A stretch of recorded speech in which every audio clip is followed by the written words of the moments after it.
Okay, class, this is example 1 from section 5.1. We're told that secant is -3/2, and we're told tangent is greater than 0. Let's focus on this part first. Which quadrants is tangent greater than 0? Well, that's going to be in the first quadrant, because both y and x are positive in the first quadrant, and if we remember, tangent of an angle is y over x. So when both y and x are positive, tangent will be positive.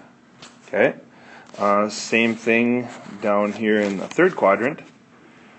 In this case, both y and x would be negative, but tangent would be positive. So we know we're in the first quadrant or the third quadrant. Okay. We're told that secant of an angle is -3/2. Well, that would mean cosine of the angle is going to be -2/3. Okay, because these two are reciprocal functions. And cosine, we know, is adjacent over hypotenuse, or x over r. The r will never be negative, but the x, so the x must be negative.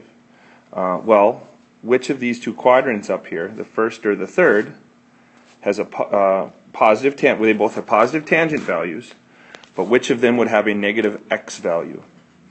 Pause the video for a second to think about it, and hopefully when you come back, you'll realize which quadrant we're going to be in. Okay. All right. Well, we're going to be in the third quadrant right here. Why? Because my x value is negative. In fact, it's -2. My y value, or my r value is 3, because again, cosine is adjacent over hypotenuse, x over r. So this is the angle we're looking at right here. And then we're supposed to find all the other all of the 6 trig functions. Well, we already have 2, so we only have to find the other 4. Well, first thing I'm going to do is figure out what the y value is, this one right here. Okay, well, that would be 3 squared minus 2 squared. Okay, so y is going to be the square root of 5. Okay, because Pythagorean's theorem says that this side squared minus this side squared, because it's a right triangle, will give me this side squared. So now we can find the other 4 trig functions. We'll start with sine. Sine of u is going to be the y over the r, square root of 5/3. Cosecant will be the reciprocal of sine.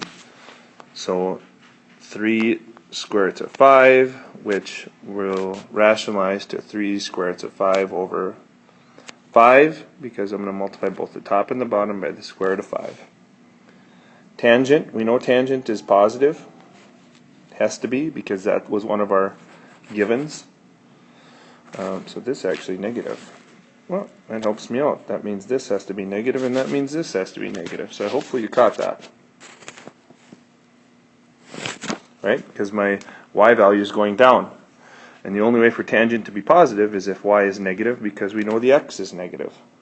So tangent would be y over x, square root of 5/2. Cotangent of u will be 2 over the square root of 5, which rationalizes to 2 square roots of 5/5. So I'm going to multiply both the top and the bottom by the square root of 5.